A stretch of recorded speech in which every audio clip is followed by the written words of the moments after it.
General Hospital spoilers reveal that in the unraveling tension that was slowly consuming the heart of Port Charles. The bitter feud between Lulu and Brook Lynn had ceased to be a personal squabble and had now grown into a dangerous catalyst threatening to reshape multiple lives.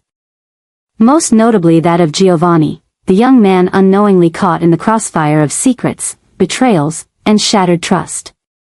The revelation of Joe's true parentage had sent emotional shockwaves through everyone involved, but as the days went on, it became increasingly clear that the full scope of the deception was far more layered and toxic than previously imagined. Lulu, who had once worn the cloak of moral righteousness like a badge, now stood accused of the very sin she had so self-righteously condemned in others, the willful concealment of truth. Her choice to hide the evidence of Joe's biological origins, despite claiming it was for his own protection, was now being dissected by those closest to the situation, and the implications were far more destructive than she was prepared to face. As Brook Lynn attempted to rebuild what little trust she still had with her son, her former friend turned adversary refused to acknowledge the role she played in the unraveling of Joe's identity. It wasn't just about family ties or romantic entanglements anymore. It was about moral accountability, and Lulu was now teetering dangerously close to the edge of irredeemability. The documents she had kept hidden, which proved that Brook Lynn was Joe's biological mother and not merely a caretaker or distant relative, had the power to change the course of the young man's life. But instead of revealing them, Lulu had chosen silence. Whether motivated by fear, jealousy, or a misguided sense of protection, that choice now stood as a symbol of betrayal to Brook Lynn, to Gio, and to the entire Quartermaine legacy. The fallout was immediate and explosive. Brook Lynn, upon discovering the extent of Lulu's deception, had not only confronted her but unleashed years of pent-up anger and guilt in a single, brutal confrontation. The slap that echoed through Maxie's living room was not just an act of physical retaliation, it was a manifestation of years of pain, rivalry, and wounded motherhood. Brook Lynn had suffered the agony of being separated from her son, watching him grow up in the arms of another woman while believing her claim that it was for the best. But now, standing on the battlefield of truth, Brook Lynn's fury could no longer be contained by civility. She accused Lulu of robbing her of memories, of time, of the chance to be a real mother. And most of all, of honesty. For Lulu, the confrontation forced her to reckon with the consequences of her choices. While she had always believed that her actions were driven by love, love for Dante, love for Gio, love for stability, she now had to face the grim reality that what she perceived as protective instinct was, in truth, a selfish calculation cloaked in nobility. Her refusal to admit wrongdoing only fanned the flames, and those around her began to see her not as a misunderstood woman trying to do the right thing, but as a manipulator who exploited the trust of a child and a community. The whispers in General Hospital's corridors became louder, the sideways glances more judgmental.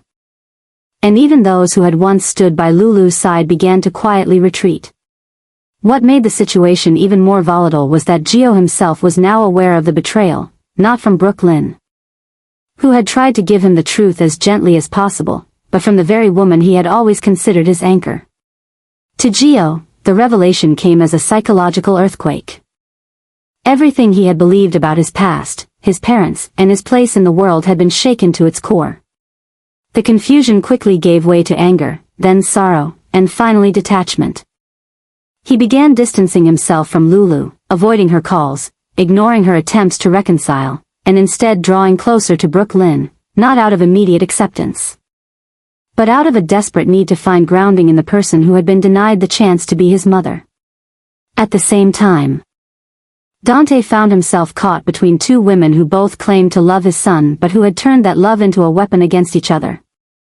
As a father, he wanted to provide Gio with clarity, peace, and a future free from emotional manipulation.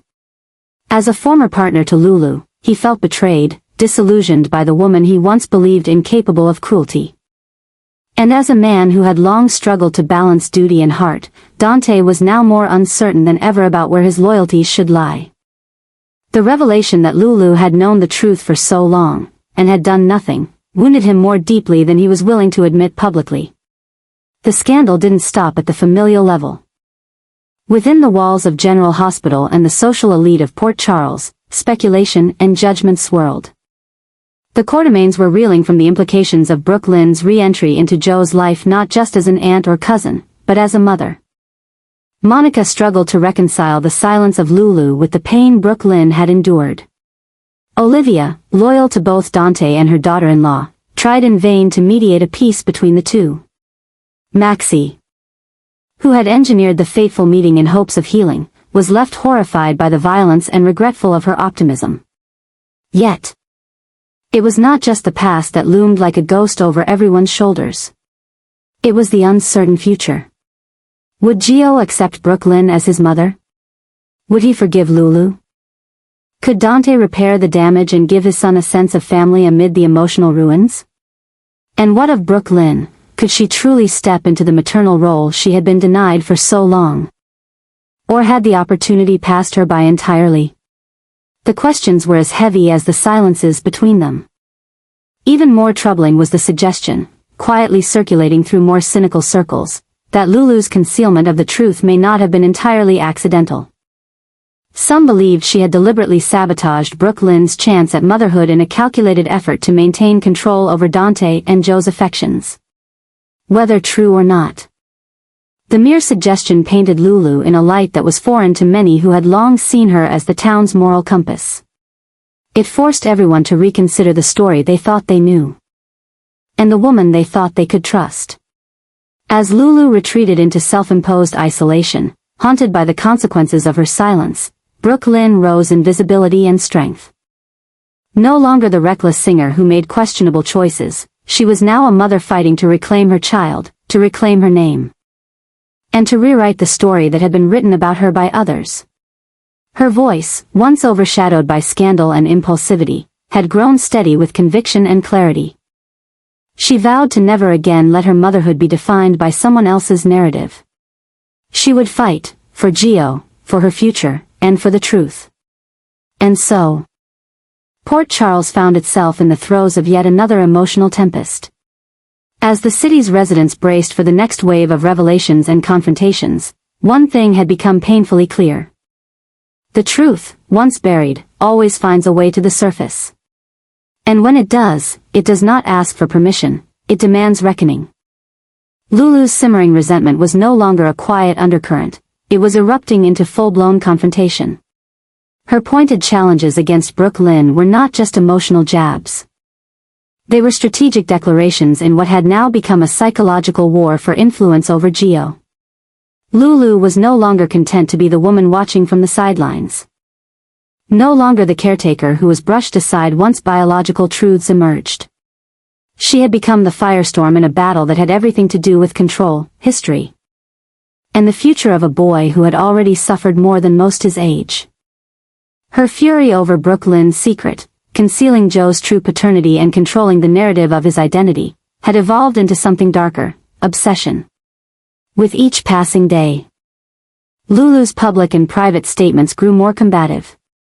She insisted that Brook Lynn was manipulating Joe's environment, isolating him under the guise of adjustments, and reshaping his emotional reality to erase everyone who had loved and raised him while his real parents had been absent or complicit in secrets. She alleged that Brook Lynn's choices, particularly her recent parental recalibrations, were designed to undermine Joe's connection to her, pushing him toward total dependency on a mother he barely knew before the truth came out. And when Brook Lynn began to assert more control, dictating who Gio could see, where he should go to school, and what kind of counseling he needed, Lulu drew a red line. But Brook Lynn had already crossed her own threshold. She was tired of playing the villain in everyone else's redemption story. Her decisions, she claimed, came from love, not vengeance. She had carried the guilt of hiding Joe's identity for years, and now that the truth was out, she believed it was time to step fully into her role as his mother, not just biologically, but legally, emotionally, and practically. She arranged therapy sessions for him, sought legal counsel, and even began drafting new custody agreements. What Lulu saw as aggression and manipulation, Brook Lynn viewed as responsibility and healing. She wasn't trying to erase the past, but she was determined to prevent it from continuing to define her son's future. And Gio?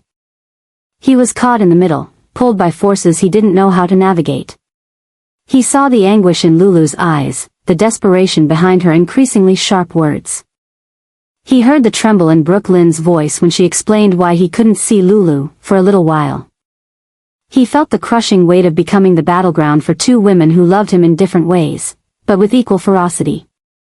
The trauma of learning his entire identity had been concealed was compounded now by the dissonance of being forced to choose sides in a war he never wanted. The adjustments everyone claimed were for his benefit only made him feel smaller, less understood, and more alone. Lulu escalated her efforts. No longer content with just voicing discontent. She submitted a formal motion in family court, arguing that although she wasn't Joe's biological mother, she had raised him during the most formative years of his life and should be granted joint custody or at the very least, legal rights as a parental figure. It was a move that stunned even her closest allies. Maxie, though sympathetic, warned Lulu of the emotional fallout this would create. Dante, caught between his former love and the mother of his child, struggled to find neutrality. Olivia and Monica, matriarchs in their own right, quietly questioned how much damage might be done to Gio in the name of adult vindication. For Brook Lynn, the court filing felt like betrayal layered atop betrayal. She had tried to be reasonable. She had tried to make space for Lulu in a world that was suddenly spinning off its axis. But to Brook Lynn, the motion was a declaration of war, a challenge not just to her authority but to her legitimacy as Joe's mother. And so, the walls hardened. She cut off communication. She blocked Lulu's attempts to visit. She doubled down on therapy for Gio, urging him to understand boundaries and emotional safety. Even as he silently watched the two women he loved most destroy each other in his name. As the hearings loomed, Port Charles began to fracture along familiar, painful lines. Friends were forced to take sides. Rumors swirled that Lulu had withheld information about Joe's paternity longer than she'd admitted. Whispers claimed Brook Lynn had intercepted letters, phone calls, or contact between Lulu and Gio even after the truth came out.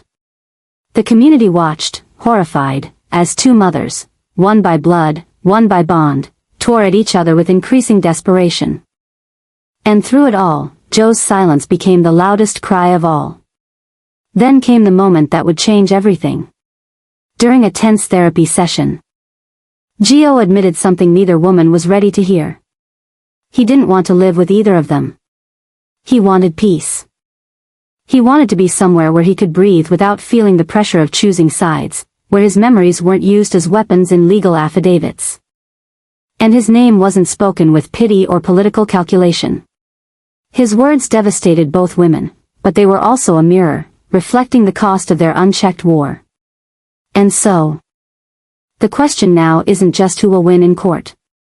It's who will find redemption, who will step back before irreversible damage is done. And who will finally hear the voice of the boy at the center of the storm. Because the truth is, the adjustments Brook Lynn and Lulu have made are no longer about Gio, they're about them. Their past. Their guilt, their pride, and their fear. And unless they realize that, Port Charles might witness a tragedy not born from villainy or violence, but from two women who loved too hard and listened too little. The future of Gio remains uncertain, but the impact of this war, this obsession, has already altered the lives of everyone involved. And whether peace or devastation awaits, one thing is certain, nothing in Port Charles will ever be the same again. The unfolding chaos in Port Charles has found its new epicenter in the unraveling relationship between Brook Lynn and Lulu, a relationship once tenuously tied together by shared history, fractured loyalties, and now, by an explosive battle over Gio.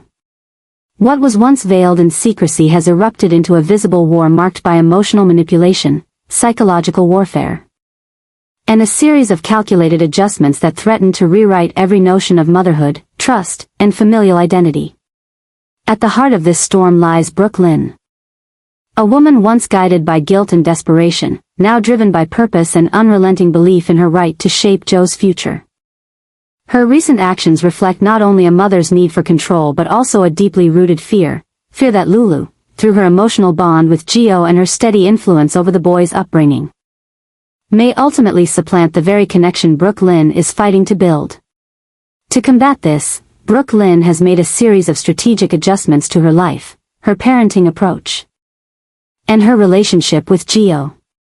Each move is meticulously designed to cement her role not just as a biological parent but as the irreplaceable emotional anchor in Joe's life. These adjustments have come at a cost. Gio, already reeling from revelations about his true parentage, is now caught in the crosshairs of two formidable women whose love, though real, has transformed into ammunition in an emotional Cold War. Brook Lynn's decision to limit Joe's contact with Lulu, impose structured routines, introduce new counselors, and monitor his associations is being painted as overbearing and manipulative. To those closest to her, it is an act of maternal protection. But to Lulu, and a growing chorus of concerned friends, it looks like psychological isolation and emotional conditioning. Lulu, never one to step quietly into conflict, has responded with fury. Not just of a mother who feels displaced, but of a woman who believes she's watching a child she helped raise be emotionally reprogrammed. Her accusations against Brook Lynn have grown sharper, more direct. She claims Brook Lynn is fabricating adjustments under the guise of therapeutic necessity, when in truth, they are mechanisms of control. According to Lulu, this is not about healing, this is about erasure. Erasure of her influence, her years of care, and her place in Joe's heart. Lulu argues that Brook Lynn's motives are less about Joe's well-being and more about reclaiming years of absence through domination.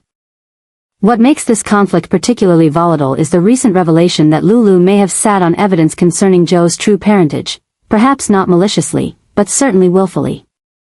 Some claim she did it to protect Joe's emotional stability, others whisper it was a desperate move to preserve her role in his life. Either way, the disclosure has turned former sympathizers into skeptics, complicating her position and providing Brook Lynn with ammunition to challenge Lulu's moral authority in court and in the public eye. And court is exactly where this battle may be headed.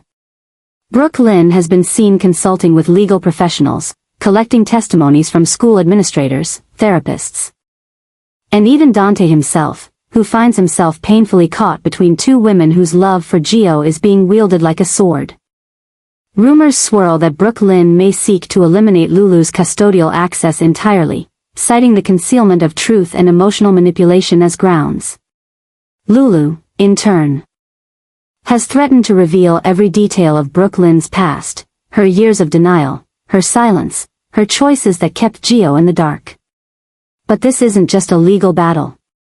It's a spiritual one. Brook Lynn is being transformed by it. No longer the insecure mother seeking approval, she's grown into a hardened force willing to make calculated sacrifices, form unexpected alliances, and fight publicly and unapologetically. Her trust in Gio is shifting. What was once a gentle nurturing bond is now tinged with expectation, with a near obsession over earning his loyalty and cementing her place. Brook Lynn's adjustments aren't just about stability, they are about survival. And Lulu knows it. What started as a family dispute has now grown into one of the most shocking and emotionally complex arcs in recent General Hospital history. The personal has become political. The maternal has become militant. Every interaction, every glance, every whisper exchanged between Lulu and Brook Lynn feels like it carries the weight of a final strike or a desperate plea. And then there's Gio. Torn, confused, and angry, he has become the symbol of everyone else's regrets, projections, and fears. He is the battlefield and the casualty, and unless something changes, his own emotional well-being may be the ultimate loss in a war waged over love, legacy, and identity. This is no longer just about custody. It's about ego. It's about redemption. It's about two women, both scarred, both stubborn, fighting to prove they are the one person who can save a boy who never asked to be saved. And in doing so, they are both risking the very connection they claim to be protecting. Whether this ends in reconciliation, total destruction, or some painful compromise remains to be seen. But what's certain is that this adjustment, this so-called recalibration of roles, is spiraling into something neither Brook Lynn nor Lulu can control. And the fallout, when it comes, will be nothing short of explosive. Brook Lynn is preparing for a fight that could reshape everything. And the intensity of her determination is already causing cracks to form in the relationships closest to her, especially with Dante and Chase. As the battle over Gio escalates and the emotional toll of the custody war with Lulu spirals out of control, Brook Lynn is no longer just defending her rights as a mother, she's going on the offensive. Her fire, her refusal to back down, and her growing sense of urgency are lighting a fuse beneath those who love her, drawing them into a storm they're not prepared for. Dante, torn between his loyalty to Lulu and his duty as a father, is facing an impossible situation. He has tried to remain neutral, to be the steady hand guiding Gio through the chaos. But Brook Lynn's defiance has pushed him to the edge. Her refusal to compromise, her sharp accusations against Lulu, and her sudden move to limit Joe's contact with others are making Dante question whether she's acting in Joe's best interest, or simply out of vengeance. For a man who's spent his life trying to do the right thing, watching the mother of his son weaponize her pain is both heartbreaking and infuriating. The old trust between Dante and Brook Lynn is eroding, and with every legal move she makes, Dante is being forced into a confrontation he tried desperately to avoid. Meanwhile, Chase is watching the woman he loves become someone he's struggling to recognize. Brook Lynn's passion once drew him in, her strength, her loyalty, her fire, but now, that same intensity is beginning to scorch everything they've built. She's obsessed with control, with winning, with silencing Lulu once and for all. Chase wants to support her, but he can't ignore how this war is changing her. She's pushing boundaries, cutting people off, and spiraling into emotional isolation. Their arguments are getting louder, their silence is colder. And the love they once shared is being tested by the pressure of a battle that keeps escalating. Brook Lynn will fight, there's no question. She'll do it for Gio, for herself, for all the years she lost. But in doing so, she may lose the two men who matter most. And when that happens, the real question won't be whether she wins custody, it will be whether she can live with the cost.